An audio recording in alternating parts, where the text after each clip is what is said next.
Kasi sa tandaan. Grabe, di ba?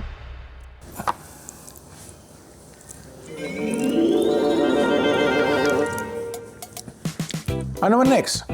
Pork sisig. Guys, alam niyo naman ang pork sisig. Napaka-famous dito sa Pilipinas. Lalo na yung Pampanga sisig. Pagdating sa sisig kasi, for me, iba-ibang klaseng sisig eh. Paano yung style ng pagluluto. Pero for me, ang style ng pagluto ng sisig talaga is dapat nilalagay sa sizzling pan. Sizzling plate. Bakit? Maganda kasi nakikita natin yung presentation niya na talagang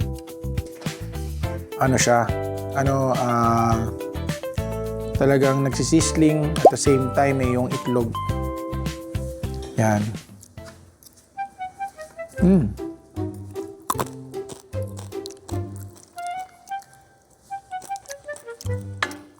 Not bad, ah.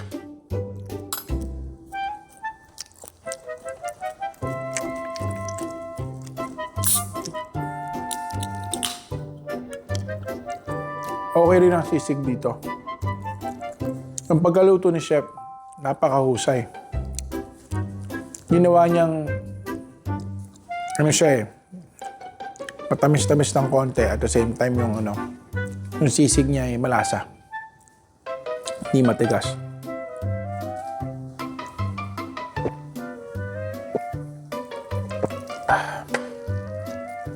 Next, I would like to try the roast beef. Tingnan natin kung may iba ba siyang panlasa compare mo sa iba. Itong roast beef na to.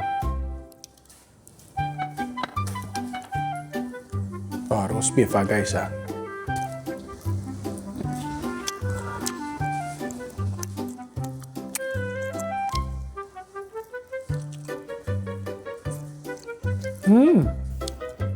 Sarap. Lambot. Lambot na ito.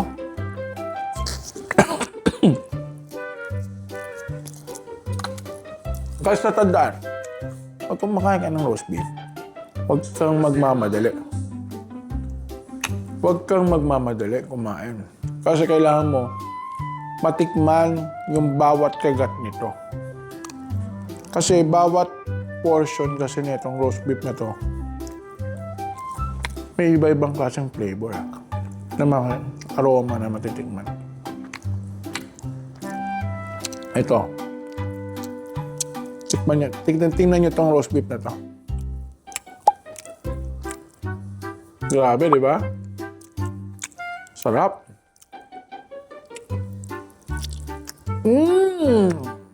Ang sarap. Grabe. Roast beef, 10 out of 10. Napakasarap. So, susunod sa mga gustong umorder, PM lang. Sabi lang kayo. Papatingin ko sa inyo tong roast beef na to. Napakasarap, grabe. I have no words to say. 10 out of 10. Baby back ribs, guys. Itong baby back ribs.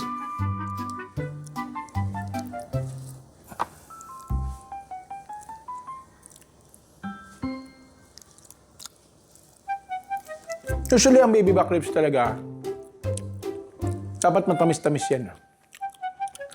Yan ang baby back ribs, kanyang ginawa yan. So far, matamis nga itong baby back ribs niya. Guys, sisiguraduhin ko sa inyo, hindi ako kakain at magko-comment ng isang bagay na hindi masarap. Ito, for me, okay siya. Kita nyo to guys.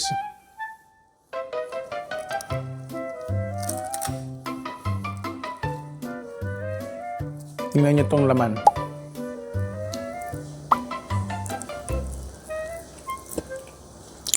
Sarap, grabe. Lambot pa. Ang lambot ng baby back ribs. Pero for me, kung kukumpare mo ang baby back ribs and roast beef, sa roast beef ako. Bakit? Unang-una, sosyal. Sosyal ang roast beef. At the same time itong baby back ribs na to is really one of the classic baby back ribs that I tasted. So for me, 8 out of 10, more rooms for improvement. Ayan. And lastly, hindi natin kakalimutan tong ang tinatawag dito pork and beans. Tikman natin.